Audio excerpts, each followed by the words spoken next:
جليل القدر رفيع الذكر مطاع الأمر جلي البرهان فخيم الاسم غزير العلم وسيع الحلم كثير الغفران ونشهد أن لا إله إلا الله وحده لا شريك له ونشهد أن سيدنا وسندنا وحبيبنا وحبيب ربنا وطبيب قلوبنا ومولانا محمدا عبده ورسوله صلى الله تعالى عليه وعلى آله وأصحابه وبارك وسلم تسليما كثيرا الذي أرسله الله تعالى بالحق بشيرا ونذيرا وداعيا إلى الله بإذنه وسراجا منيرا أما بعد فقد قال الله تعالى في كلامه المجيد وفرقانه الحميد أعوذ بالله من الشيطان الرجيم بسم الله الرحمن الرحيم واذكر ربك في نفسك تضرعا وخيفة ودون الجهر من القول بالغدو والآصال ولا تكن من الغافلين صدق الله مولانا العظيم وصدق رسوله النبي الكريم وقال النبي صلى الله عليه وسلم اللهم أعني على ذكرك وشكرك وحسن عبادتك أو كما قال النبي عليه الصلاة والسلام وقال تعالى في شان حبيبه إن الله وملائكته يصلون على النبي يا أيها الذين آمنوا صلوا عليه وسلموا تسليما سبحان كل درود إبراهيم پڑھی اللهم صل على محمد وعلى آل محمد كما صليت على إبراهيم وعلى آل إبراهيم إنك حميد مجيد اللهم بارك على محمد وعلى آل محمد كما باركت على إبراهيم وعلى آل إبراهيم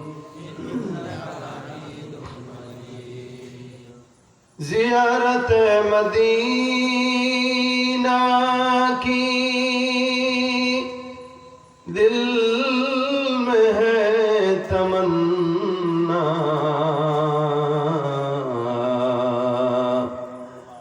نہیں ہے میرے پاس سفر کا سمانا بلغ العلا بکمالہ كشف الدجى بجماله حسنت جميع خصاله صلوا عليه لا إله إلا الله لا إله إلا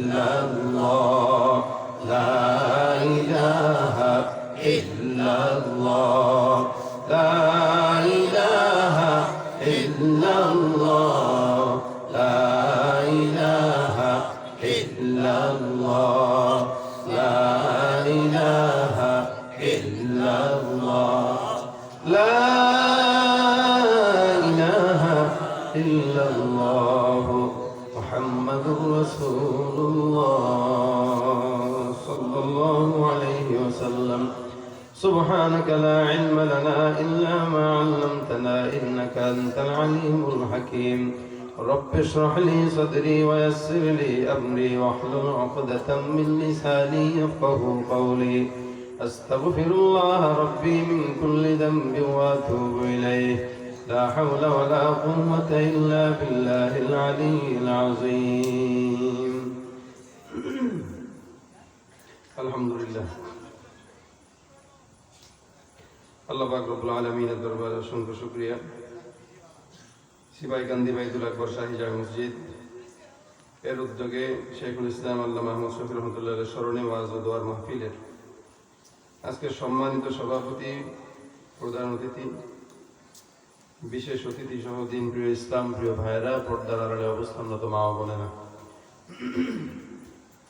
আল্লাহ পাক রব্বুল আলামিনের দরবারে লাখো কোটি শুকর যে রব্বুল আলামিন আজকের এই মজলিসে প্রতিকূল অবস্থার ভিতরেও প্রতিকূল আবহাওয়ার ভিতরেও আল্লাহ পাক আমাদেরকে আসার বসার ইমানি কিছু মুজাকারা করবার তৌফিক দান করেছেন। জবান খুলে সকলে বলে আলহামদুলিল্লাহ। আল্লাহ পাকের মেহেরবানি ছাড়া বান্দা কোনোদিন নেকের কাজ করতে পারে না। গুনাহের কাজ করে কার দ্বারা? নেকের কাজ করে কার দ্বারা? আল্লাহ পাক বান্দাকে নেকের কাজ করায় যাকে পছন্দ করে তাকে। কিছু মানুষ এরা আল্লাহর নজরে পড়ে গেছে, কিছু বান্দা এরা আল্লাহর নেক নজরে পড়ে গেছে, যার কারণে সে গুনাহ করতে চাইলেও আল্লাহ পাক বারবার তাকে টান দিয়ে উঠায়া নেকের মজলিসে বসায় দেয়। আবার কিছু মানুষ, কিছু বান্দা আল্লাহ পাক এদেরকে পছন্দই করে না, যার কারণে আল্লাহ পাক ওদেরকে কবুল করে না, যার কারণে ওরা খারাপ পথে চলে যাচ্ছে। আল্লাহ পাকের পছন্দিদা প্রয়োজন। আল্লাহ পাক মানুষকে পছন্দ করে তার দিলের তাকাজা দেখে, দিলের তাকাজা দেখে পছন্দ করে। এখন অনেকে মনে করতে পারেন আল্লাহ পছন্দ করে না বলে তাকে জাহান্নামের পথে হাঁটায়, এটা তো আল্লাহর দোষ। না, নাউজুবিল্লাহ। ওই যে দিলের তাকাজা, কেউ মাহফিলে আসে মানুষকে দেখানোর জন্য, কেউ আসে আল্লাহর দ্বীনের ইসলামের মহব্বতের জন্য। তা যে মহব্বতের জন্য আসতেছে, হয়তো বাজারে কোনো ব্যস্ততা আছে, আসতে পারতেছে না, কিন্তু এখানে তার দিল পড়ে গেছে, তো আল্লাহর নেক নজরের কারণে তার মহব্বতের জায়গা থেকে, ওই ব্যস্ততা থেকে উঠায় হইলেও আল্লাহ তাকে এখানে বসায় দেয়। আর যে ব্যক্তিটা মসজিদে দান করবে, নিয়ত করছে মানুষের সামনে দান করব 1 লক্ষ টাকা, এই নিয়ত তার মনের তাগাজাই হইল খারাপ। এই কারণে সে দিতে চাইলেও আল্লাহ বলে তোর এই ঠুনকো মহব্বতের দাম আমি আল্লাহর কাছে নাই। এখানে ভালো কাজ এটা বান্দা আল্লাহর তরফ থেকে করে, খারাপ কাজ শয়তানের তরফ থেকে করে। তবে ভালো কাজ যদি বান্দা করতে পারে, এটা আল্লাহর নেয়ামত। সেই হিসেবে আল্লাহর দরবারে বেশি বেশি শুকরিয়া আদায় করা, এটা হবে বান্দার জন্য একটা ভালো কাজ। আর যদি শুকরিয়া করে, আল্লাহর ঘোষণা লা ইন শাকারতুম লা আযীদান্নাকুম,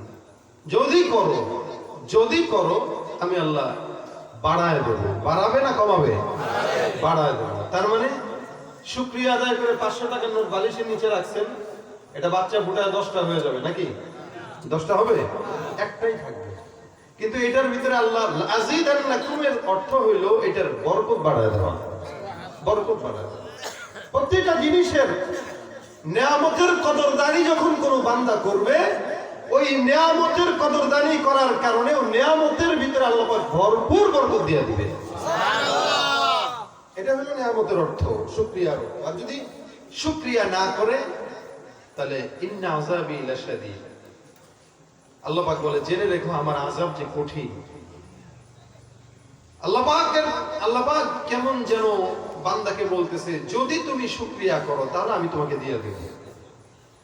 আল্লাহ পাক কিন্তু এখানে যদি লাগাইছেন, না করলে তো দিবে না, যদি করো তাহলে দিবে। এখন ঠেকা তো আমাদের করা লাগবে না? আপনাকে যদি আমি বলি আপনি যদি মাহফিলে আসেন 500 টাকা পাবেন, ঠেকা কার? আপনার না? আমি আপনারা দিব, ঠেকা আপনার। মাহফিলে আসেন 500 টাকা পাবেন, তাহলে আপনাকে বলা লাগবে কেন? যদি আবার বলা লাগবে কেন? আপনি তো আসবেনই, না আসলে পাবেন না, লস আপনার। আল্লাহ পাক বলেন যদি তুমি শুকরিয়া করো বাড়ায় দেবো, না করলে লস তোমার। তা যেহেতু লস আমার, কোনো ভালো মানুষ কোনোদিন নিজের লস চায় না। চালাক মানুষ সবসময় নিজের লাভ চায়, আমরাও নিজেদের লাভ চাই। এই জন্য লাভের জন্য আরো একবার বলি আলহামদুলিল্লাহ। এই কথাটাই হযরত মুআজ বিন জাবাল রাদিয়াল্লাহু তাআলা আনহুকে রাসূল করিম সাল্লাল্লাহু আলাইহি ওয়াসাল্লাম বলেন, মুআজ, আমি তোমাকে মহব্বত করি। মহব্বতের আলামত হচ্ছে তার ভালো চাওয়া। আপনি যখন আমাকে মহব্বত করবেন, আপনি আমার ভালো চাবেন, আমি আপনার ভালো চাবো।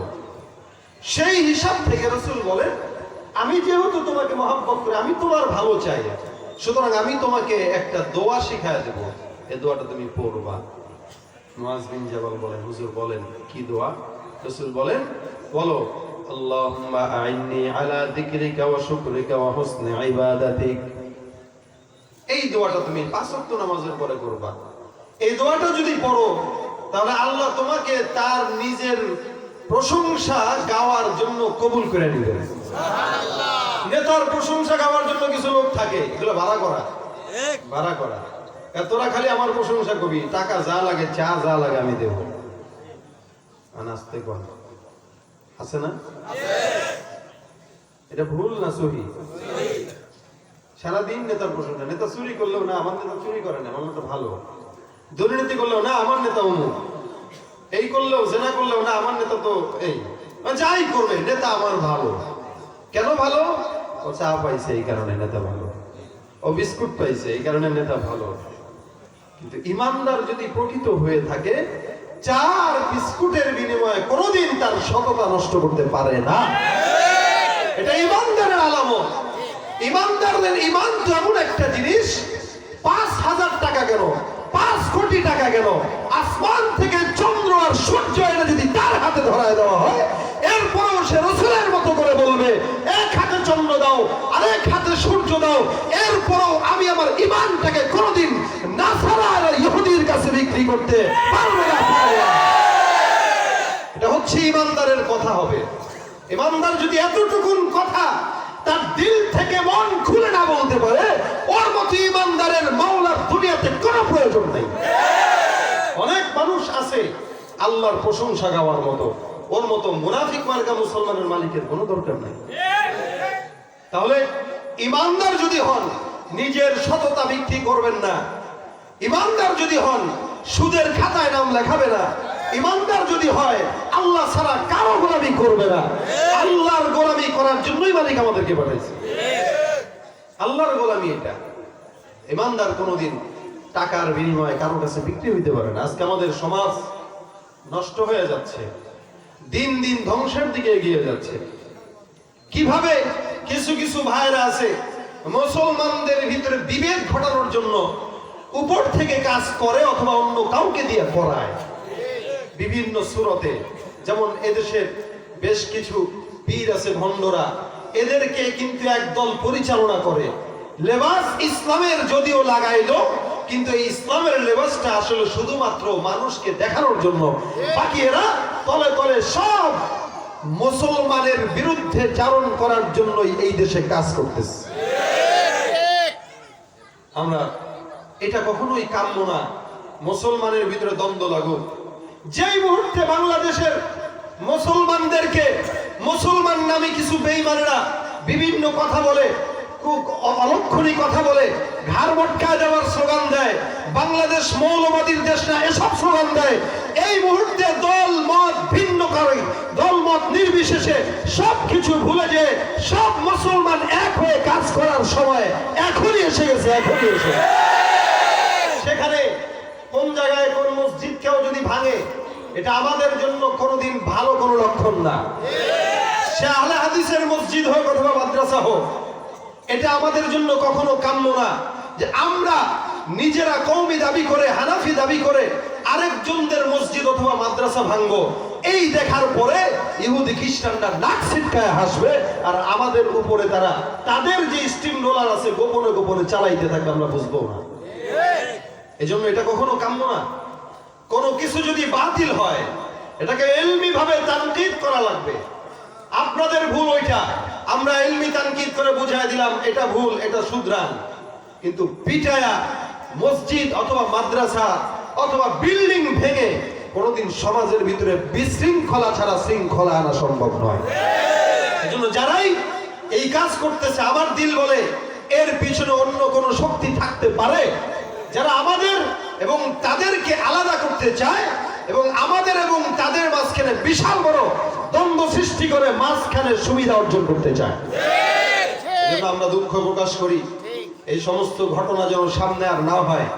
চরমনাই বলেন, হেফাজত বলেন, ইসলামী আন্দোলন বলেন, তাবলীগ বলেন, জমিয়ত বলেন, খেলাফত বলেন, দলের এখন আর কোনো চিন্তা করা দরকার নাই।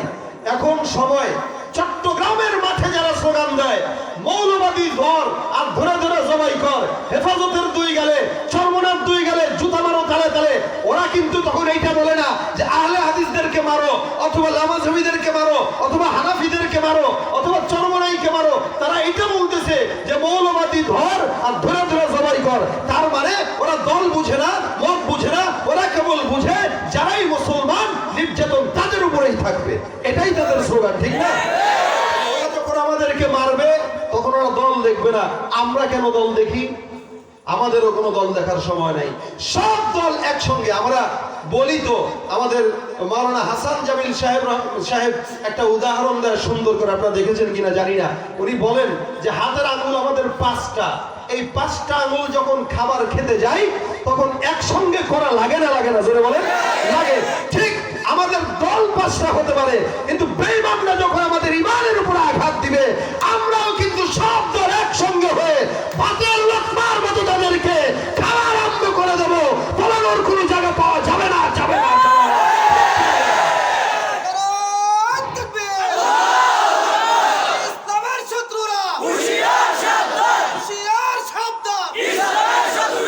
ভাইরা আমার, এই কারণে দল মত ভুলে যান। কেউ যদি তার নিজের পথে চলতে যায়, ভুল পথে পরিচালিত হয়, জাহান্নামে যায়, লা তাজিরু ওয়াজরাতুন উযরা উখরা, আপনি তার বোঝা নেবেন না, আপনি আপনার চিন্তা করেন, আমি আমার চিন্তা করি। জাতির পেরেশানিতে নিজের মাথার চুল পাকায় লাভ কি? নিজের তলায় তো অবস্থা খারাপ হয়ে আছে। প্রত্যেকের অবস্থায় আমি গুনাহগার, আমি কিভাবে আরেকজনের গুনাহ চর্চা করি, আমি গুনাহগার, আমি কিভাবে আরেকজনের গীবত গাই, আমি গুনাহগার, আমি কিভাবে আরেকজনের দোষ সমাজের ভিতরে প্রচার করে বেড়াই, এটা তো বড় মারাত্মক গুনাহ। 1 নম্বর গুনাহ করতেছি, আবার এটাকে ইবাদত মনে করে করি আমরা। আল্লাহ পাক আমাদেরকে সহি বুঝ দান করুক, বলেন আমিন। ভাইরা, এজন্য জবানটাকে গীবত থেকে হেফাজত করে, দোষ ধরা থেকে হেফাজত করে, পর নিন্দা চর্চা থেকে মুক্ত হয়ে নিজের জবানকে জিকির দ্বারা সজ্জিত করব। আল্লাহুম্মা আইন্নি আলা যিকরিকা ওয়া শুকরিকা ওয়া হুসনি ইবাদাতিক। আল্লাহর কাছে দোয়া করবে 5 ওয়াক্ত নামাজের পর, বারবার দোয়া করবে, আল্লাহ তোমার দ্বীন, তোমার সবকিছু পাইলাম, মুসলমান নামে কোনোদিন জন্ম হইতে চাই নাই, কিন্তু তুমি হওয়াইলা, আমার কোনো ইখতিয়ার ছিল না, আমি যে মুসলমান হয়ে দুনিয়ার জমিনে আসবো এটা কোনো আমার ইখতিয়ার নাই। আল্লাহর কাছে তো কোনোদিন বলি নাই, হে রব্বুল আলামিন আমাকে মুসলমান বানাও, আমাকে নবীর উম্মত বানাও, আমাকে বাংলাদেশে পাঠাও, আমাকে মুসলমান বানাও, আমাকে শেষ নবীর উম্মত বানাও, আমাকে সুস্থ বানাও। এই কথা কোনোদিন কি মালিকের কাছে বলছেন কিনা? কেউ বলে নাই। কিন্তু মালিক দয়া করলেন, মুসলমান বানাইলেন। চাইলেই তো পারতেন খ্রিস্টান হিন্দুর ঘরে দিতে, কিন্তু তাদের নাই। চাইলেই তো পারতেন অন্য নবীর উম্মত বানায় দিতে, বনি ইসরাইল বানায় দিতে, বানান নাই। আল্লাহ পাক দয়া করে মায়া করে মুহাম্মদুর রাসূলুল্লাহ সাল্লাল্লাহু আলাইহি ওয়াসাল্লামের উম্মত বানাইলেন, আখিরি জামানার পয়গম্বরের উম্মত বানাইলেন। হাত পাও নাক কান সুন্দর করে দিলেন। শুধু হাত কেন, পাও কেন, নাক কেন? আল্লাহ পাক রব্বুল আলামিন বলেন, বান্দা দুনিয়ার জিন্দেগিতে যা কিছু তাকে দেখো, আসমানের দিকে তাকাও, জমিনের দিকে তাকাও, পাহাড়ের দিকে তাকাও, সমুদ্রের দিকে তাকাও, সবকিছু যা দেখো সবকিছু আমি আল্লাহ পাক তোমার কল্যাণের জন্য বানাইলাম। সমুদ্রের মাছটাও তোমার কল্যাণ, ওই পাহাড়ের গাছটাও তোমার কল্যাণের জন্য। যেখানে তাকাও ওই জায়গাটাই তোমার কল্যাণের জন্য। আল্লাহ পাক বলেন, আশরাফুল মাখলুকাত তোমাকে আমি আল্লাহ বানাইলাম, তোমার জন্য পাহাড় বানাইলাম, তোমার জন্য সেজদা, তোমার জন্য সূর্য বানাইলাম, তোমার জন্য আসমান বানাইলাম, তোমার জন্য পাখি বানাইলাম, তোমার জন্য গরু ছাগল বানাইলাম, সমস্ত দুনিয়া কেবল তোমার অবদানেই চলবে, সমস্ত দুনিয়া তোমার পেছনেই ছুটবে, সমস্ত পৃথিবী তোমার পেছনেই ছুটবে। সূর্য সকালবেলা উঠে কার জন্য? বলে তোমার জন্য। চন্দ্র রাত্রেবেলা উঠে কার জন্য? তোমার জন্য। পাখি ডাকে কার জন্য? বলে তোমার জন্য। ওই মোরগটা ডাকে কার জন্য? তোমার জন্য। তুমি গভীর ঘুমের ভিতরে থাকো, মোরগটা তোমাকে ডাক দিয়ে সতর্ক করে আর বলে মুমিন তাড়াতাড়ি উঠে যাও। এই মুহূর্তে ফেরেশতারা রহমতের জন্য দোয়াদরি করতেছে। এটা রহমতের সময়, আর ঘুমানোর সময় নাই। আল্লাহর দরবারে বারবার দোয়া করো আর তাহাজ্জুদের নামাজ আদায় করো। সুবহ সাদিক হওয়ার সঙ্গে সঙ্গে আল্লাহর ফেরেশতারা যখন যায়, মোরগটা দেখে, তারপরে আপনাকে ডাকে। এ মুসলমান, এটাও কার জন্য? বলে তোমার জন্য। তুমি মুমিন মোরগের ডাক শোনার পর ওই ঘুম থেকে যা লাফ দিয়ে উঠো, ফজরের জন্য মসজিদে আগাও। আর যখন তুমি মসজিদে যাও, আল্লাহর দরবারে সিজদায় পড়ে থাকো। এই সব কিছু কার জন্য? বলে তোমার জন্য। জমিনটা উর্বর কার জন্য? বলে তোমার জন্য। বাঘটা কার জন্য? বলে তোমার কল্যাণের জন্য। মাছটা কার জন্য? বলে তোমার ক্ষুধা নিবারণের জন্য। পানিটা কার জন্য? বলে তোমার পিপাসা নিবারণের জন্য। আল্লাহ বলে বান্দা, সব কিছু আমি আল্লাহ তোমার জন্য দিলাম। মনে রাখবা, সব দুনিয়া তোমার জন্য, আর তুমি বান্দা মালিকের জন্য। তুমি বান্দা কেবলমাত্র আল্লাহর জন্য, গোলামির জন্য। আল্লাহ পাক বলেন, আফা হাসিবতুম আন্নামা খলাকনাকুম আবাসা। এ দুনিয়ার মানুষ, দুনিয়ার জিন্দেগিতে তোমাদেরকে আমি খামাখা বানাই নাই, একমাত্র কারণটা কি? আল্লাহ পাক রব্বুল আলামিন বলে, আল্লাযী খলাকাল মাউতা ওয়াল হায়াতা লিয়াবলুয়াকুম আইয়ুকুম আহসানু আমালা। তোমাদের ভিতরে আমি আল্লাহ পাক হায়াতটাকে দিলাম, জীবনটাকে দিলাম কেন? বলে বান্দা দেখার জন্য কার চাইতে কে বেশি ভালো কাজ করে, কার চাইতে কে বেশি নেকের কাজ করে। আমি আল্লাহ পরীক্ষার জন্য তোমাদেরকে পাঠাইলাম। কাজটা হবে নেকের কাজ, কাজটা হবে নেক। নেকটা কি? বলে নেকটা হলো সব কিছুতে আল্লাহকে স্মরণ করা, সব ইবাদতে আল্লাহকে স্মরণ করা। বাজারে যাও, ওখানে আল্লাহর স্মরণ নাও, যেখানেই যাও সেখানে মালিকের স্মরণ নিয়ে নাও। এ মুসলমান, এই কারণে পয়গম্বর আরবি সাল্লাল্লাহু আলাইহি ওয়াসাল্লাম বলেন, এ মুসলমান, তোমরা বাথরুমে যাবা, এটাও ইবাদত। নামাজ পড়বা, এটাও ইবাদত। বাজারে যাবা, ওটাও ইবাদত। বিয়ে শাদী করবা, এটাও ইবাদত। স্বামীর সঙ্গে স্ত্রীর সহবাস হবে, এটাও ইবাদত। বাচ্চাকে আনন্দে চুমা খাবে, এটাও ইবাদত। মেয়েকে বিয়ে দিবে, এটাও ইবাদত। কোন মানুষের সঙ্গে ঝগড়া করবে, এটাও ইবাদত। কোন মানুষের সঙ্গে বন্ধুত্ব করবে, এটাও ইবাদত। এ মুসলমান, শুধুমাত্র নামাজ, জিকির, রোজা সবকিছু ইবাদত না, গোটা ইসলামটাই হলো একটা ইবাদত। ঠিক কি না? করতে পারলে ইবাদত, না করতে পারলে কোনো লাভ নাই।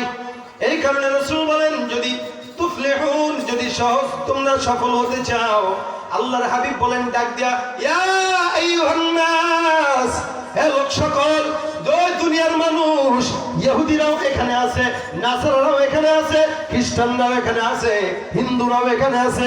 ইয়া আইয়ুহান নাস, নাসের ভিতরে দুনিয়ার সব মানুষ প্রদ্যমান। রাসূল করিম সাল্লাল্লাহু আলাইহি ওয়াসাল্লাম বলেন, ইয়া আইয়ুহান নাস কুলু, বলো লা ইলাহা ইল্লাল্লাহ তুফলিহুন। হে দুনিয়ার মানুষ, যদি দুনিয়ার জিন্দেগিতে সফল হতে চাও, আল্লাহ পাক রব্বুল আলামিনের পয়গম্বর বলেন, তাহলে জবান দিয়া পড়ো লা ইলাহা ইল্লাল্লাহ, লা ইলাহা ইল্লাল্লাহ, লা ইলাহা ইল্লাল্লাহ। জিকির হবে কার? বাঁচাইলো কে? খাওয়াইলো কে? বাতাস দিল কে? যদি আজকের জন্য অক্সিজেন বন্ধ হয়ে যায়, বাঁচবেন কেউ? যদি এতটুকু শুকরিয়া আদায় করেন, শেষ হবে? আরে আল্লাহ পাক যদি বলতো, বান্দা অক্সিজেনের জন্য প্রত্যেক ঘন্টায় 1000 টাকা করে দেওয়া লাগবে, দিনে কয় হাজার টাকা? হ্যাঁ, 24,000 টাকা দিনে। মাসে বেতন পাইতেন 10,000 টাকা। যদি এরকম নিয়ম থাকতো, এই অক্সিজেন নেওয়ার কারণে দিনে ঘন্টায় 1000 টাকা কইরা, তার মানে দিনে 24,000 টাকা বেতন পান, 10,000। এরকম সিস্টেম যদি থাকতো, আপনার মতো আমার মতো সাধারণ মানুষ বলতাম, এই বাঁচার চাইতে মরাই ভালো। কিন্তু মালিক বলেন, আমি আল্লাহ অক্সিজেন দিলাম, সবচেয়ে দামি জিনিস, এটা তো দাম বেশি থাকার কথা, টাকা বেশি নেওয়ার কথা, মাগার আমি আল্লাহ পাক এটাকে সম্পূর্ণ কিয়ামত পর্যন্ত ফ্রি সার্ভিস করে দিলাম।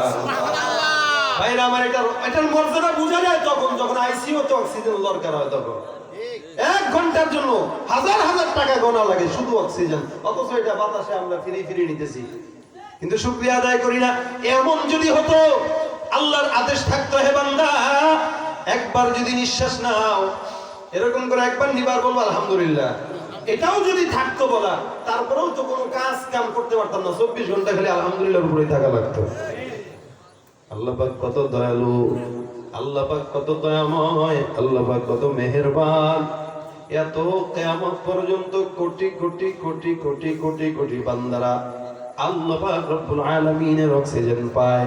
আল্লাহ কোনোদিন বলে নাই বান্দার ট্যাক্স দিলি না অক্সিজেন বন্ধ করে দেব, ঠিক কিনা? আগুনটা আল্লাহ পাক দিলেন, যদি এর মনে হইতো 10 দিন, একদিনে অথবা 10 দিন অথবা মাসে এত টাকা বান্দা না খায় মরা লাগতো। এই যে পেটের ভিতরে বাথরুম পায়খানা থাকে মানুষের, এরকম যদি হয় আল্লাহ পাক রব্বুল আলামিন ট্যাক্স দিত, ট্যাক্স যে টাকা দিবা আর পায়খানা আমি আল্লাহ ক্লিয়ার করে দেব। এ মুসলমান, এমন যদি হয় কোনো বান্দার 2 দিন পায়খানা বন্ধ, দেখবেন পেট ফেটে মরে যাওয়ার অবস্থা হয়ে যাবে। কিন্তু মালিক চমৎকার করে আমাদেরকে সব ক্লিয়ার করায় দেয়, প্রস্রাব ক্লিয়ার, পায়খানা ক্লিয়ার, হাঁচি ক্লিয়ার, কাশি ক্লিয়ার, সবকিছু সুন্দর আছে। আল্লাহ বলেন এরপরও বান্দা তুই আমার খাস, আমার পরশ, আর গোলামি করার সময় দলের নেতার গোলামি কর।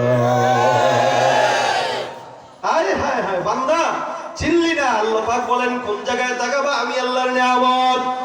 ওই আসমানের দিকে তাকাইলে নিয়ামত, জমিনের দিকে তাকাইলে নিয়ামত, পাহাড়ের দিকে তাকাইলে নিয়ামত, সূর্যের দিকে তাকাও নিয়ামত।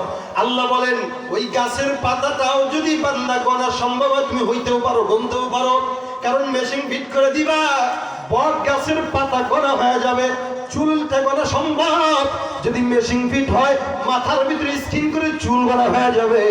কিন্তু মালিক বলেন বান্দা মনে রাখবি 18,000 মাখলুকাত বান্দারা মুখে মুখে প্রচার করছে, মাগার 18,000 কেন, সারা দুনিয়ার ভিতরে 18 কোটি বিলিয়ন বিলিয়ন মাখলুকাত আল্লাহ পাক রব্বুল আলামিন দিয়েছেন, ঠিক কিনা? আল্লাহ পাক রব্বুল আলামিন বলেন এই যে সব কিছু গোনা যাবে, কোনো সমস্যা নাই। এমনকি আসমানের তারকা, এটা যদি হয়তো বৈজ্ঞানিক পদ্ধতিতে গোনা হইতে পারে, গণলি ধরলাম গোনা নিলি, কিন্তু আসমানের নিচে, জমিনের নিচে এমনও কিছু জিনিস আছে যেটা আমরা চোখেও দেখি নাই, আছে না নাই? সমুদ্রের তলদেশে এমন কিছু আছে যেটা বান্দা কোনোদিন কল্পনাও করতে পারে না। এই জন্য মালিক বলেন ওয়া ইন তাউদ্দু নি'মাতাল্লাহি লা তুহসুহা। যা কিছু গণনা করো না কেন, আমি আল্লাহ যা দিলাম এগুলা জিন্দেগিতেও গণনা করা সম্ভব না, ঠিক কিনা?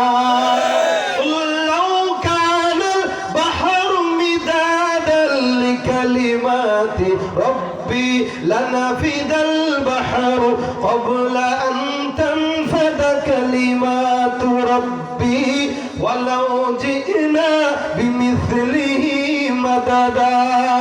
আল্লাহ পাক রব্বুল আলামিন বলে বান্দা দুনিয়ার ভিতরে যত গাছ আছে সব গাছকে যদি কলম বানায় দাও, আর সমুদ্রের ভিতরে যত পানি আছে সব পানিকে যদি কালি বানায় নাও, আমি আল্লাহ পাক রব্বুল আলামিনের নিয়ামত, সমুদ্রের কালি শেষ হবে, কলম শেষ হবে, আমি আল্লাহর নিয়ামত বর্ণনা করে কোনোদিন শেষ হবে না। শিশুকালে মায়ের দুধে বাঁচাও খোদা প্রাণ, মায়ের সে করে উঠি তোমার অবদান, বন্ধু হয়ে ভালোবাসা, বন্ধু হয়ে ভালোবাসা ছড়াও জগৎময়, তোমার মতো প্রিয় বন্ধু যার হৃদয়ে রয়, তার কি আর থাকতে পারে, তার কি আর থাকতে পারে দুঃখ কষ্ট ভয়, তোমার মত মতো প্রিয় বন্ধু যার হৃদয়ে রয়। বন্ধুকে আল্লাহ বলেন, আল্লাহ।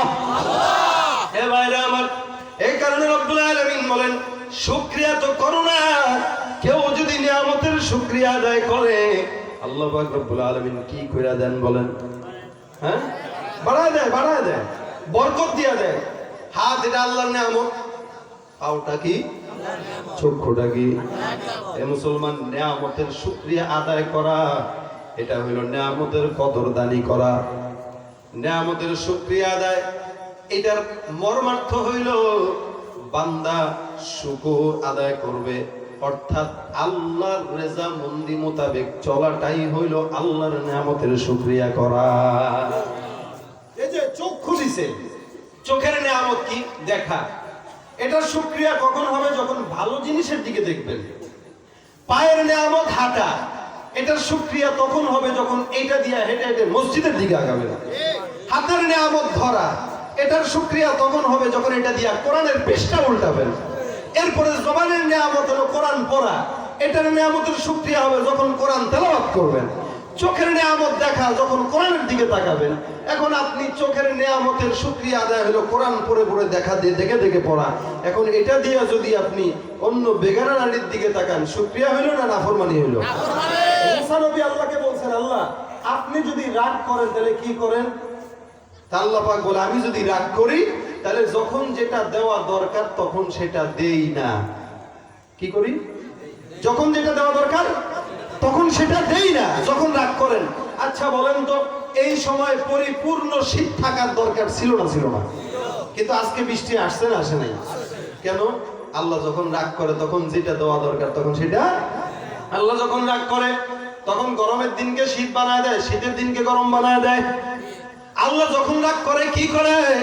তখন দেশের ভিতরে উল্টাপাল্টা মানুষের নেতা বানায় দেয়।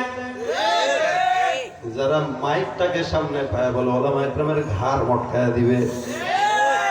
আল্লাহ রাগ করছে না খুশি হয়েছে? জোরে বলেন। রাগ করার দ্বারা গরু ছাগল গুলোর নেতা বানায় দিছে। কষ্ট পান?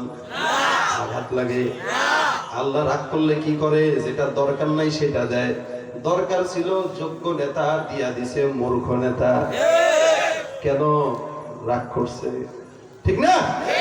কেন রাগ করছে? বলে আমরা নিয়ামতের কদরদানি করি না। আল্লাহ পাক আমাদের সামনে একটা মানুষকে এই নির্বাচনের মাধ্যমে যে নির্বাচন করা যায়, ভালো মানুষ না খারাপ মানুষ, এটার নিয়ামতের কদরদানি যদি করতেন তাহলে তো এই দুর্দশা থাকতো না। ঠিক না? আল্লাহ যদি রাগ করে তখন কি করে? বলে ফসল আদি যখন হইতেছে বৃষ্টি দিয়া সব নষ্ট করে দিছে। হয় নাই এই দেশে? আল্লাহ যদি রাগ করে তখন কি করে? বলে আলুর দাম 50 টাকা কেজি। আল্লাহ যদি রাগ করে কি করে? বলে পেঁয়াজের দাম হলো 80 টাকা কেজি। আল্লাহ যদি রাগ করে কি করে? মালটার দাম 180 টাকা কেজি। খাইবেন কি? আজকে চিন্তা করছে একটা গান বানামু, ভাত খামু না। কেন খাবি না? টাকা নাই এই কারণে খামু না। পেঁয়াজ খামু না, কেন খাবি না? টাকা নাই এই কারণে খামু না। আমাদের তো কষ্ট এগুলো। একদিন বাজার করতে গেছি, এক ভাই বলতেছে, হুজুর এত ওয়াজ টোয়াজ শুনি আপনাদের, সবকিছুই বলেন, এই যে টাকা মাস শেষ হইতে না হইতে 10 দিন গেছে, টাকা শেষ, কি খামু? বউ তো কয় এটা নিতে সেটা নিতেন, কোনটা নিমু? বাজারে তো আমি আসি, বউ তো আর আসে না। পেঁয়াজ কিনতে গেলে যে যদি দেখি 90 টাকা পেঁয়াজের কেজি, তাহলে বউরে খাওয়াবো কি? বলেন হুজুর কি করবো? আমি আর কি করবেন? এই দেশে কিছু করার নাই, না খায়া থাকেন, প্রয়োজনে ঘাস খান অথবা মানচিত্র চাবায় খান। এখন এগুলো বলতে গেলেও তো আমাদের সমস্যা, ঠিক না? এরপরেও তো বলতে আমাদেরই তো বলা লাগবে, তাই না? আপনারা তো এগুলো বলবেন না, কারণ ঠেকা তো আমরা তো গরিব হুজুররা। আরে মিয়া, আপনাদের বেশি টাকা, কারণ হুজুররা দাওয়াত খায় বেশি, ঠিক না? হুজুরদের মাছ গোস্ত কিনারা তো চিন্তা নাই, আপনারাই তো দাওয়াত দেন, তাই না? আপনারা কবেন আমাকে দাওয়াত খায় আবার কেমনে গর্বের সাথে বলে, আপনি বললে আমার বাসায় দাওয়াত খান তো দেখি আপনারা দেই কিনা দাওয়াত। দাওয়াত খাইতেও তো কপাল লাগে মিয়া। দাওয়াত কাকে দেয়? মানুষ, সম্মানিত মানুষদের কিন্তু দাওয়াত দেয়, ঠিক না? তা হুজুর সম্মানিত বলেই আপনি দাওয়াত দেন। এখন এই যে সবকিছু দ্রব্যমূল্যের দাম বাড়তেছে, এটা কেন? বলে এটা এখন দরকার ছিল না, কিন্তু আল্লাহ দিছে। কেন দিছে? আল্লাহ রাগ করছে, ঠিক না? কেন রাগ করছে? বলে নিয়ামতের কদর করি নাই। আল্লাহ পাক বলেন নিয়ামতের যদি শুকরিয়া করো, চক্ষু নিয়ামতের শুকরিয়া করবা, ভালো জিনিস দেখবা, চোখের পাওয়ার বাড়ায় দেব। এই জন্য তো দেখছেন নিয়ামতের চক্ষুর কদরদানি করছে আল্লামা শফি সাহেব রহমাতুল্লাহ আলাইহি, ঠিক না? যার কারণে 103 বছর হওয়া সত্ত্বেও কোনোদিন চশমা লাগে না। কারণ চক্ষু দিয়ে সারা জিন্দেগি বুখারী শরীফ পড়ছে। এটা হলো চক্ষুর নিয়ামতের কদরদানি। এটা এই কারণে চশমা লাগে নাই। আল্লাহ যদি খুশি হয়ে যায়, হাতের নিয়ামতের শুকরিয়া যদি কেউ করে, পায়ের নিয়ামতের শুকরিয়া যদি কেউ করে, আল্লাহ পাক ডায়াবেটিস দিবে না, পাওয়ার শক্তি বাড়ায় দিবে। আরেকটা বিষয় দেখবেন, বান্দার শুকরিয়া করার জন্য কোন জিনিসটা দরকার? বলে জিহ্বা দরকার। জিহ্বা, জিহ্বা দিয়েই তো বলি আলহামদুলিল্লাহ, বলি না? আচ্ছা বলেন তো, আল্লাহ যে জিহ্বাটা দিয়েছে দেখেন কত বড় নিয়ামত, কত বড় নিয়ামত, চিন্তা করেন। আচ্ছা মাঝে মাঝে পাও ব্যথা করে না? করে না? মাথা ব্যথা হইলে কি খান? না পা এক্সট্রা, অথবা চক্ষু ব্যথা করলে চশমা দেখান। হাত ব্যথা করে মাঝে মাঝে, বুক ব্যথা করে, মাঝে মাঝে পেট ব্যথা করে, মাঝে মাঝে ঘাড় ব্যথা করে। আজকে জুমার পরে একজন এসে ঘাড় এমনি হয়েছে, কি হয়েছে? ঘাড় এমনি থাকে, দোয়া করে দেন।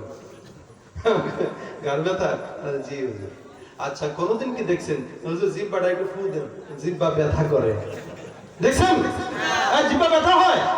সারাদিন বক বক বক বক বক বক বক করতেছে, এরপরে জিহ্বা ব্যথা, তুই যে বাঁচাল, তোর জিহ্বা ব্যথা না? মানুষের হাত ব্যথা, পাও ব্যথা, মাজা ব্যথা, কপাল ব্যথা, চোখ ব্যথা, সব ব্যথা, মगर জিহ্বা কোনোদিন ব্যথা নাই। কেন? আল্লাহ বলেন জিহ্বাটা আমি দিলাম একমাত্র কারণ এই জিহ্বা দিয়া মাওলার জিকির আদায় করবি। বেহাদ মার খোদায়ে পাক রা আকে ইমাদাদ মুশতে খাক রা তুন কো কারি ওয়া মাবদ কর দে জুরমে বে আন্দাজ বে হদ কর দে। জিকির হবে কার? আল্লাহ। জবান দিয়া জিকির করবেন, জবানের জিকিরের স্বাদ যায় দিলে আল্লাহ পাক বলে আলা বিযিকরিল্লাহি তাতমাইন্নুল কুলুব। জিকির করবা জবান দিয়া, আর এই জবানের স্বাদটা দিলের ভিতরে যা দিলটাকে শান্ত করে দিবে। সুবহানাল্লাহ। ভাইরা আমার, আল্লাহ তো এটা বলেন নাই দিলের শান্তির জন্য সিগারেট টানো? বলছেন নি? বাথরুমে যায় সিগারেট ধরার কেন? সিগারেটের উপকারিতা সেদিন আমার একজন মেসেজে পাঠাইছে, সিগারেটের উপকারিতা কি কি? সিগারেটের উপকারিতা হলো টেনশন ফ্রি থাকা যায়। 2 নম্বরে সিগারেটের উপকারিতা হলো বাথরুম ক্লিয়ার হয়। বাথরুমে যদি একটু সিগারেটটা ধরে টানতে পারি মোটামুটি কোনো টেনশন থাকে না। দেখেন কত বড় বেঈমান। আচ্ছা সিগারেট খাইলে দিল শান্তি হয়, এটা হলো সিগারেট খোরের কথা আর কি। গাঞ্জা খাইলে মনে শান্তি লাগে, গাঞ্জা খোররা বুঝে গাঞ্জা খাইলে কত মজা। এই মুসলমান চুরি করা চুরি যে বুঝে, এর চুরির ভিতরে সুখ পায়। জেনা যে করে সে জেনার ভিতরে সুখ পায়, দুর্নীতি যে করে দুর্নীতির ভিতরে সুখ পায়। মাগার আল্লাহর কসম, যেই বান্দা জিকির আদায় করে সে বুঝে জিকিরের চেয়ে মজার জিনিস দুনিয়াতে আর নাই। লা ইলাহা ইল্লাল্লাহ, লা ইলাহা ইল্লাল্লাহ, লা ইলাহা ইল্লাল্লাহ, লা ইলাহা ইল্লাল্লাহ। মজা লাগে? কোন দিয়া বলছেন? জিহ্বা দিয়া। শান্তি লাগে কই? এই শান্তি লাগে কই? রাসূল বলেন, এই ইয়া আইয়ুহান নাস কুলু, হে মানুষ শান্তি যদি চাও, সফলতা যদি চাও, পড়ো লা ইলাহা ইল্লাল্লাহ তুফলিহুন। একবার পড়ো লা ইলাহা ইল্লাল্লাহ, সফলতা পেয়ে যাবা, কোনো পেরেশানি থাকবে না। শুধুমাত্র লা ইলাহা ইল্লাল্লাহ বললেই তো হয় না। আরেক হাদিসে রাসূল বলেন, মান ক্বালা লা ইলাহা ইল্লাল্লাহ দাখালাল জান্নাহ। কেউ যদি একবার পড়ে লা ইলাহা ইল্লাল্লাহ, সে যাবে কই? জোরে বলেন জান্নাতে। এই হাদিসটা সত্য না মিথ্যা? আবু হুরায়রা মসজিদে নববীর মেম্বারে দাঁড়ায় দাঁড়ায় বলে লা ইলাহা ইল্লাল্লাহ পড়ো জান্নাতে চলে যাবা। ওমর রাদিয়াল্লাহু তাআলা দিছে ধাপ করে একটা, এই বেটা উল্টা পাল্টা হাদিস বলছ। হুজুর এটাই তো রাসূলের হাদিস, আপনি আমরা মানলেন, চলো রাসূলের কাছে। যায় দেখতে রাসূল বলতেছেন, কি ব্যাপার ওমর, কেন তুমি মানলা? বলে হুজুর কি হাদিস বলে? বলে হ্যাঁ এটা তো আমি রাসূল বললাম। ঠিক আছে বলছেন, কিন্তু একটা লোক আজীবন জেনা করবে, চুরি করবে, বাটপারি করবে, দুর্নীতি করবে, এই করবে সেই করবে, আর একবার লা ইলাহা ইল্লাল্লাহ বলবে জান্নাতে যাবে। তাহলে আমরা ওমর, আপনি রাসূল, আমরা তো জিহাদের ময়দানে জিহাদ করি কোন দুঃখে? এত কষ্ট করি কেন? হ্যাঁ, কথা তো ঠিক।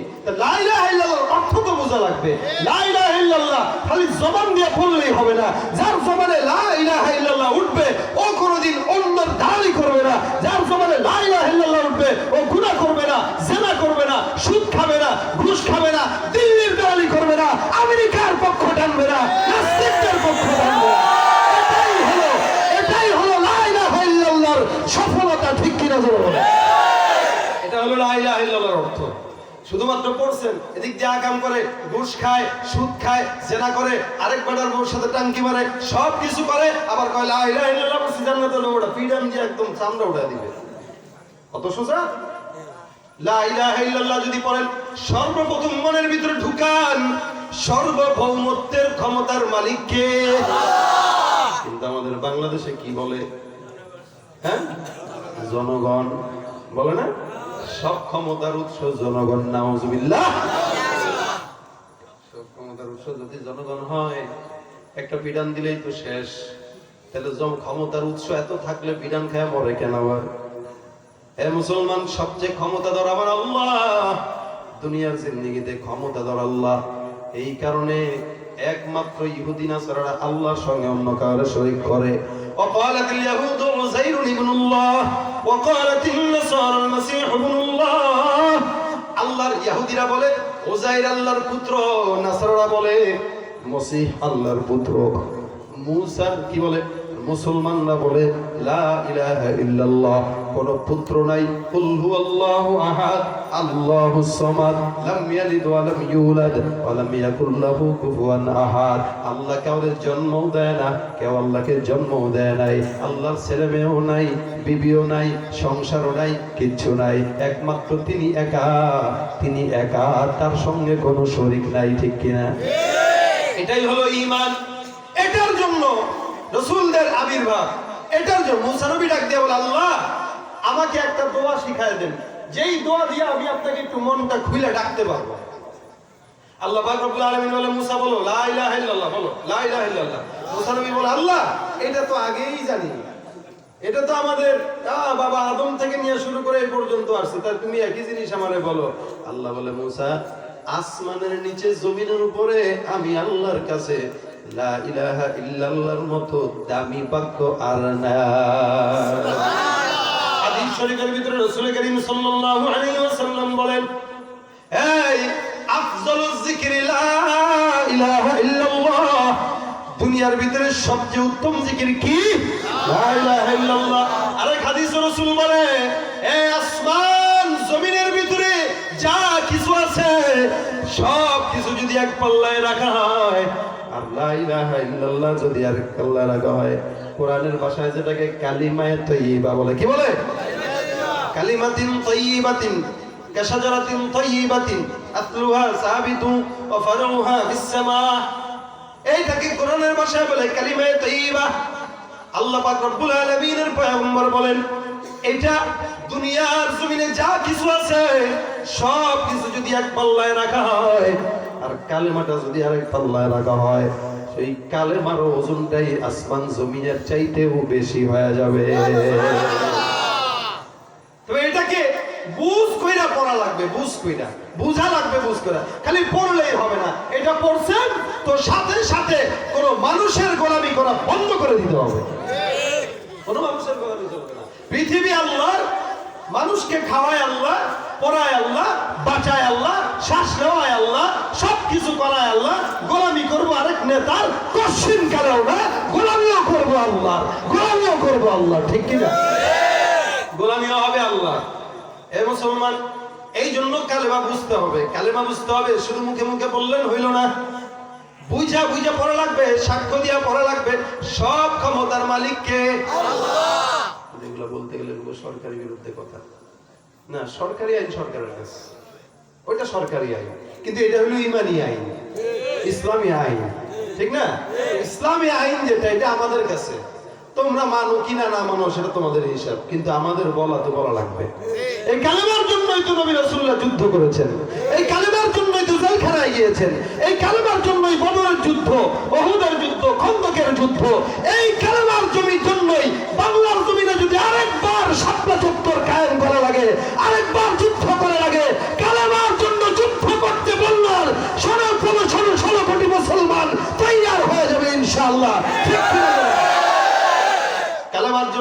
আছেন না নাই? এটার জন্যই আমাদের, ওরা বলে অন্য স্লোগান, আমরা বলি অন্য স্লোগান। ওরা যদি আমাদের বিরুদ্ধে বলে বাঁশের লাঠি তৈরি করো আর মোল্লাদেরকে খতম করো, আমরাও বলবো সাবিলুনা সাবিলুনা আল জিহাদ আল জিহাদ। ঠিক কিনা? স্লোগান ভিন্ন হয়ে যাবে, তোমাদের স্লোগান ভিন্ন হইলে আমাদের স্লোগানও ভিন্ন হয়ে যাবে। ভাইরা, এজন্য খুব দিল দিয়া বুঝবেন, কালেমাটা মুখে বললেই শুধু হয় না, এটাকে বুঝা বুঝা পড়লে তারপরে জান্নাত। আর এমনি পড়লেন, ওমর রাদিয়াল্লাহু তাআলা বলেন, কোরআন এমন একটা জিনিস, এই কোরআন মাঝে মাঝে মানুষকে জান্নাতে নেয়, আবার মাঝে মাঝে মানুষকে জাহান্নামে নেয়। ঠিক কালেমাটাও, কোন কোন কালেমা কাউকে জান্নাতে নেয়, কোন কোন কালেমা কাউকে জাহান্নামে নেয়। এখন বলবেন জাহান্নামী কালেমা কোনটা? তাহলে একটাই, কিন্তু নিয়তের গরমিল থাকার কারণে এই কালেমা আপনারা জান্নাতে নিছে, আর ওই কালেমা তাকে জাহান্নামে নিছে। ভাইরা আমার, সৈয়দ কুতুব শহীদ রহমতুল্লাহ আলাইহি মিশরের অনেক বড় বুজুর্গ, শহীদ, আল্লাহর তাওহীদের কালেমার জন্য জীবন দেয়। এই বান্দাটা ইসলামী আইন প্রচারের জন্য সারা মিশরের ভিতরে আন্দোলন করছে। ইসলামী আইন হবে, এখানে তাওহীদ প্রকাশ হবে, এখানে কালেমার কথা হবে। কালেমার আইন যদি চলা হয়, চুরি করার সাথে সাথে হাত কাটা এটা হবে ওয়াজিব। ঠিক কিনা? জিনা করছে, ধর্ষণ করছে, শাস্তি হওয়া, এটা হলো কোরআনের আইন। ঠিক কিনা? এই কথা যখন উনি বলছে, কালেমার তাওহীদ, ফাযকুরুনি আযকুরুকুম, মুফাসসিরিন একরাম বলেন ফাযকুরুনি বিত-তাওহীদ, তোমরা আমাকে তাওহীদের মাধ্যমে স্মরণ করো, তাওহীদের মাধ্যমে স্মরণ করো, আমি আল্লাহ তোমাদেরকে স্মরণ করব। আর তা আমি আল্লাহ স্মরণ করব মানে তাফসীরে মুফাসসিরিন একরাম বলেন, যখন তোমার যেটা দরকার আল্লাহ সেটাই তোমাকে দিয়ে দিবে। সুবহানাল্লাহ, সেটাই দিয়ে। এখন তাওহীদের মাধ্যমে স্মরণ করা, এটা কালেমার আওয়াজ, কালেমার তাওহীদ। সৈয়দ কুতুব শহীদ রহমতুল্লাহ আলাইহি এই আন্দোলন যখন হয়, গোটা দেশ উত্তাল হয়ে গেছে আন্দোলনের কারণে, যুবকরা সব রাস্তায় নেমে গেছে। আন্দোলন সৈয়দ কুতুব শহীদ রহমতুল্লাহ আলাইহির সাথে সবাই আন্দোলনে নেমে গেছে।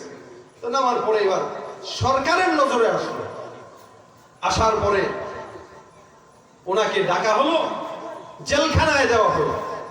কিসের কারণে? কালেমার কথার কারণে। জেলখানা দাও, ফাঁসির কার্যক্রম শুরু হয়ে গেছে। ভাইরা আমার, ফাঁসির কার্যক্রম হওয়ার আগে আমাদের দেশেও তো কিছু নিয়ম আছে। নিয়ম কি? নিয়ম হলো, এই দেশে যদি কাউকে ফাঁসি দেয়, কাউকে হত্যা করে, তার আগে শেষ ইচ্ছা পূরণ করার জন্য পাঠায় না কাউকে। তোমার শেষ ইচ্ছাটা কি একটু বলো তো? আমার শেষ ইচ্ছা এইটা অথবা সেইটা। আচ্ছা, 2 নাম্বার, এটা কালেমার তালকিন দেওয়া, কালেমা পড়েন, কালেমা। সৈয়দ কুতুব শহীদ রহমতুল্লাহ আলাইহির কাছে ফাঁসির রায় হয়ে গেল। কিসের কারণে? বলে কালেমার কারণে, কালেমার দাওয়াতের কারণে। এদিক দিয়া সরকারের তরফ থেকে, মিশর সরকার একজন লোককে পাঠাইছে, দরবারি আলেম। কি আলেম? দরবারি আলেম। এগুলো হলো দরবারে থাকে, এরাও কালেমায় বিশ্বাসী, মাগার কালেমা দিয়া তারা মুরগির রান খায়। আবার কিছু কিছু আলেম আছে কালেমার কারণে জেলখানায় যায়। এটাই হলো পার্থক্য। সৈয়দ কুতুব শহীদ রহমতুল্লাহ আলাইহির কাছে চলে আসলেন, দরবারি আলেম এসে ডাক দিয়া বলে, এ ভাই হুজুর, মাফ করেন আমারে একটু, আপনার কাছে আসছি আপনার শেষ ইচ্ছাটা পূরণ করার জন্য, আর আপনাকে কালেমার তালকিন দেওয়ার জন্য। একটু পড়েন হুজুর, কালেমা তো এবার একটু পড়েন, ফাঁসি তো দিয়েই দিবে। আচ্ছা কোন, কার কাছে কি বলে সে? সৈয়দ কুতুব শহীদ রহমতুল্লাহ আলাইহি বলতেছেন, তুমি কার কাছে আসছো? আপনার কাছে। কি পড়াইতে? কালেমা পড়াইতে। তো দেখছো কেমন বলো, বেটা তোর কালেমা কি বল? ডাকতে বলে, লা ইলাহা ইল্লাল্লাহু মুহাম্মাদুর রাসূলুল্লাহ। এই কালেমা কি পড়াবি? হ্যাঁ। তুই এই কালেমা পড়া বাদশাহী বালাখানায় মুরগি খাস, গরু খাস, একই কালেমার জন্য আমি আজকে ফাঁসিতে ঝুলতেছি। তার মানে বুঝতে হবে তোর কালেমা আমার কালেমা এক না। যেই কালেমা তোকে গোশত খাওয়ায়, যেই কালেমা তোকে মুরগির রান খাওয়ায় আর বিরিয়ানি খাওয়ায়, ওই কালেমার ভিতরে দালালির গন্ধ পাওয়া যায়। আমার কালেমার ভিতরে দালালি নাই, থাপ্পড় দিয়ে দাঁত ফেলা দেব, চলে যায় এখান থেকে। তুই আমাকে কালেমা শিখাইতে আসছিস না? তুই আমার কালেমা শিখাইতে আসছিস? এই কালেমার জন্যই তো আমি ফাঁসিতে ঝুলতেছি, আর তুই আমার কালেমা শিখাস? ভাইরা আমার, এটা হলো কালেমা কাউকে জাহান্নামে পাঠায়, কাউকে জান্নাতে পাঠায়। আজকে সমাজের ভিতরে এরকম দরবারি আলেমও আছে না নাই? আছে। দরবারি আলেম মানে এরা হইল দুনিয়ার জিন্দেগিতে ৫,০০০ টাকা ১০,০০০ টাকার বিনিময়ে মানুষের গোলামি করে।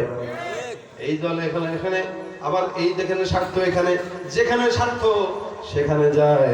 মাগার মনে রাখবেন, মুসলমান ইমানদাররা কখনো তার ইমানটাকে কোটি টাকা পাইলেও বিক্রি করতে পারে না। নাই বা পেলাম অর্থ করি, নাই বা পেলাম ঘর, নাই বা পেলাম সুখের দেখা, হোক না আপন পর। পথের ধুলোয় জীবন আমার হোক ধূসর মলিন, অনাহারে অনাদরে যাক না কেটে দিন, তবু দুঃখ আমার নাগাল কভু পাবে না হৃদয়। সব হারালেও তাও করি না নিঃস্ব হবার ভয়। আমি মুসলমান, আমার ধন হলো ঈমান, ঈমানি নূরের রৌশনীতে তৃপ্ত আমার প্রাণ। ঠিক না? মুসলমান, আমার ধন হলো ঈমান, ঈমানি নূরের রৌশনীতে দীপ্ত আমার প্রাণ। এটা ঈমান এমন একটা জিনিস, রাসূলকে বলেছিলেন মুহাম্মদ, এই তোমাকে সব দেওয়া হবে, গাড়ি বাড়ি নারী যা চাও, ক্ষমতা যা চাও সব দেব, শুধুমাত্র একটু আমাদের বিরুদ্ধে কিছু বইলো না, দাওয়াতটা বন্ধ রাখো। রাসূল বলেন, এক হাতে সূর্য দাও আর এক হাতে চন্দ্র দাও, এরপরও আমি মুহাম্মদ আমার কাজের থেকে এক বিন্দু পরিমাণ নড়তে পারবো না। এটাই রাসূলের ঈমানের দায়িত্ব ছিল। এইজন্য রাসূল করিম বলেন, সব জায়গায় কালেমা তাওহীদের বাণী পৌঁছায় দাও, জিকির পৌঁছায় দাও। জিকির মানে শুধু বসে বসে জিকির করার নামই না, জিকির মানে নামাজ পড়া, জিকির মানে কোরআন তেলাওয়াত করা, জিকির মানে ইল্লাল্লাহ লা ইলাহা ইল্লাল্লাহর জিকির করা, জিকির মানে ভালো কাজ করা, জিকির মানে আল্লাহকে স্মরণ করা। কাকে স্মরণ করা? আল্লাহকে স্মরণ করা। শুধুমাত্র রাস্তা দিয়ে গেলে না লা ইলাহা ইল্লাল্লাহ, না না, এটা জিকির আদায় না। জিকির মানে সব সময় আমার মাওলারে স্মরণ করার নাম হলো কি? জিকির। এই কারণে আল্লাহ পাক রব্বুল আলামিনের পয়গম্বর বলেন, বেশি বেশি জিকির করো। শাহ ওলি কি বলে, আনোয়ার শাহ কাশমী রহমাতুল্লাহ আলাইহি সহ দেওবন্দের বুজুর্গানে দিন হোসেন আহমদ মাদানী রহমাতুল্লাহ আলাইহি এমন ভাবে জিকির করতেন, ওনার মাওয়াইজের ভিতরে লেখা, হোসেন আহমদ মাদানী যখন জিকির করতেন রাত্রিবেলা, উনি শীতের রাত চাদর মুড়ি দিয়া কম্বল মুড়ি দিয়া জিকির করতেন, কম্বল গায়ে দিয়া ঘরের ভিতরে বলতেন লা ইলাহা ইল্লাল্লাহ লা ইলাহা ইল্লাল্লাহ।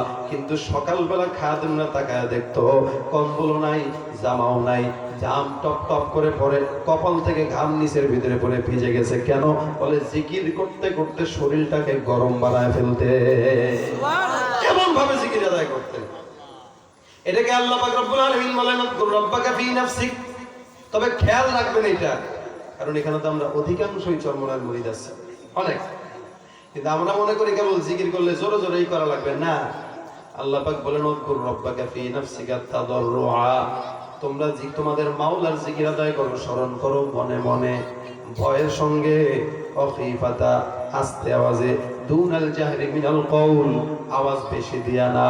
কারণটা কি? আমার মাওলা জোরে বললেও শুনে, আস্তে বললেও শুনে।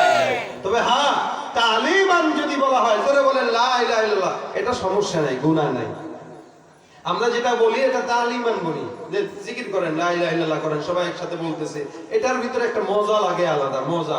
যেমন আবু বকর রাদিয়াল্লাহু তাআলা বেলালকে বলে, বেলাল এই আস্তে আস্তে বললো, তো মাওলার শুনতে জোরে জোরে চিল্লাস, বেড়ার মার কাজ কি দরকার?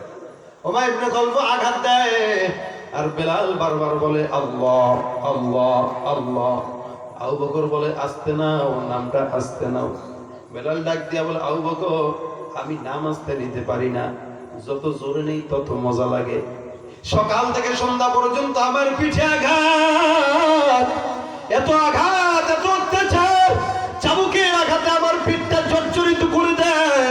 আল্লাহর কসম, আমি বেলাল যখন জবানটা খুলে একবার আল্লাহ বলে ডাক দেই, একবার লা ইলাহা ইল্লাল্লাহ আওয়াজ দেই, আমি আল্লাহর কসম করে বলি, ওমার ইবনে খালফ সারাদিন আমার গায়ে যে আঘাত দেয়, একবার আল্লাহর নাম উচ্চারণের সাথে সাথে আমি বেলাল সারা দিনের কষ্টের কথা ভুলে যাই। এটা হলো বেলালের মজা। এজন্য বেলাল জোরে বইলা মজা পায়। আপনি জোরে বইলা মজা পাইলে জোরে বলবেন, সমস্যা নাই। মাগার মসজিদে একজন নামাজ আদায় করে, আপনি সেখানে জোরে জোরে বলতেছেন লা ইলাহা ইল্লাল্লাহ, এটা আপনি গুনাহগার হবেন, কারণ আপনার জিকিরের চাইতে তার নামাজটা বেশি জরুরি, ঠিক কিনা? এজন্য জিকিরের জন্য শুধু মজলিসে বসে বসে বড় বড় জিকির আদায় করে না। আল্লাহ হাবিব আল্লাহ পাক বলেন, এটা আস্তে বলো, গোপনে বলো, হেঁটে হেঁটে বলো, জোরে জোরে বলো, সকালে বলো, সন্ধ্যায় বলো, যখন মন চায় তখনই জবান খুলে বলো লা ইলাহা ইল্লাল্লাহ, যখন মন চায় তখন হাঁটো আর বলো লা ইলাহা ইল্লাল্লাহ, যখন যেখানে মন চায় সেখানেই বলো লা ইলাহা ইল্লাল্লাহ। হে মুসলমান, এই কারণে যেখানেই যাব জবানে জিকির উঠাবো কার? বলে আল্লাহর। যেখানেই যাব আলোচনা উঠাবো কার? বলে আল্লাহর। এই কারণে কেউ যদি বলে আমরা জঙ্গি, কেউ যদি বলে মৌলবাদ, একবার কেন 1 কোটিবার জঙ্গিবাদ হতেও তৈয়ার। যত কিছু বলুক, আরে এই দেশ তো মৌলবাদীর দেশই, এটা তো আর হিন্দু খ্রিস্টান ইহুদিদের দেশ নয়। তারা আমাদের দেশে থাকে, তারা আমাদের প্রতিবেশী হয়ে থাকবে, কোনো সমস্যা নাই। মাগার তারা যখন ঘাড় উঁচু করে আমাদের বিরুদ্ধে স্লোগান দিবে, তখন কিন্তু আমাদের অবস্থানও আমরা জানায় দিব এবং তাদের সীমাও আমরা বুঝিয়ে দেব। এতটুকুন তোমাদের সীমা, সীমা অতিক্রম করবা, তাহলে কিন্তু এদেশের তাওহীদি জনতা তোমাদেরকে ছেড়ে দিবে না। এটা কিন্তু তাদের বোঝা উচিত। আমাদের দেশে মুসলমানদের প্রশাসন ভাইরা, পুলিশ ভাইরা মূর্তি পূজার সময় তাদেরকে সুন্দর করে পাহারা দেয়, আছে না নাই? কিন্তু এই দেশে হিন্দুদের মতো নিরাপদ আর কেউ নাই। এরপরও তারা বলে অনিরাপদ, তারা বলে মৌলবাদী, জঙ্গিবাদী শিকার হয়। কত বড় কথা দেখছেন? এটা একমাত্র বলে কেন জানেন? আমাদের মুসলমান আর তাদের দলের ভিতরে দাঙ্গা হাঙ্গামা লাগানোর জন্য একদম লেগে গেছে। বাংলাদেশের পরিস্থিতিকে খারাপ করার চক্রান্তে লেগে আছে। এরা শুধুমাত্র মুসলমানের দুশমন তা নয়, এরা মুসলমানের দুশমন, স্বাধীনতার দুশমন, এদেশের দুশমন, সরকারের দুশমন, ঠিক কিনা বলে? স্বাধীনতার দুশমনেরা যারা আমাদের দেশের পরিস্থিতিকে, যারা হেফাজতের কথা বলে, চর্মনায়ের কথা বলে, কওমি দালালদের কথা বলে, এরা আসলে সরকারের বিরুদ্ধে বলে। কারণ এদেশের সরকারও মুসলমান। হেফাজতের বিরুদ্ধে কথা বলা মানে এদেশের সরকারের বিরুদ্ধে কথা বলা। এটাই বাস্তবতা। তারা দেশের পরিস্থিতি ঘোলাটে করতে চায়। আমরা তো এটা বলি না, কারণ আমাদের ধর্ম আমাদেরকে শিক্ষা দিয়েছেন লা ইকরাহা ফিদ্দীন, কোন ব্যাপারে নাক গলানো যাবে না। তারা তাদের মতো থাকবে, তোমরা তোমাদের মতো সময় দিবা, আমল করবা। তারাও তোমাদেরকে ডিস্টার্ব করবে না, তোমরাও তাদেরকে ডিস্টার্ব করবা না। কিন্তু সেখানে কেউ যদি আমাদেরকে উস্কায়া দেয়, তাহলে তো সমস্যা তাদেরই হবে, কারণ সংখ্যায় কিন্তু মুসলমান বেশি, এটা ভুলে যাওয়া যাবে না। সংখ্যায় মুসলমান বেশি। মুসলমান অধ্যুষিত এরিয়ায় গুটি কয়েক নাস্তিকরা তাদের দালালদের দালালি করে, তাদের প্রভুদের গোলামি করে আমাদের বিরুদ্ধে কথা বললে আমরাও অ্যাকশন নিতে জানি না? তাওহীদের জন্য রাসূলুল্লাহ জীবন দিয়েছে, জেলখানায় গিয়েছে, আমরাও জীবন দেব, জেলখানায় যাব। এটাই আমাদের ইসলাম। এই বাঁচার মতো একদিন বাঁচবো, একদিন বাঁচবো। শিয়ালের মতো লেজ গুটায় বাঁচার চাইতে সিংহের মতো 1 ঘন্টা বাঁচা ভালো। 1 ঘন্টা বাঁচবো, সিংহের মতো বাঁচবো। আল্লাহ পাক সেই ঈমান, সেই কুওয়াত আল্লাহ আমাদেরকে দান করে, বলেন আমিন। ঈমানের জন্য তৈয়ার আছেন ইনশাআল্লাহ। জবানে থাকবে কার নাম? আল্লাহ। জবানে আল্লাহর নাম থাকবে। এইজন্য ভাইরা, আল্লাহর হাবিব সাল্লাল্লাহু আলাইহি সাল্লাম দোয়া শিখায় দিলেন, বেশি বেশি পড়বা আল্লাহুম্মা ইন্নী আলা যিকরিকা ওয়া শুকরিকা ওয়া হুসনি ইবাদাতিক, আল্লাহুম্মা আ'ইন্নী আলা যিকরিকা ওয়া শুকরিকা ওয়া হুসনি ইবাদাতিক। বেশি বেশি পড়বেন, আল্লাহ পাক আপনাকে আল্লাহর পছন্দিদা বানায় নিবে। বেশি বেশি পড়বেন, আল্লাহর শুকরিয়া আপনি বেশি বেশি করতে পারবেন। হে মুসলমান, 24টা ঘন্টা তো কাজ থাকে না। এখান থেকে বাসায় যাব, বাসায় যাওয়ার পর একটা জিনিস মাথায় রাখবো,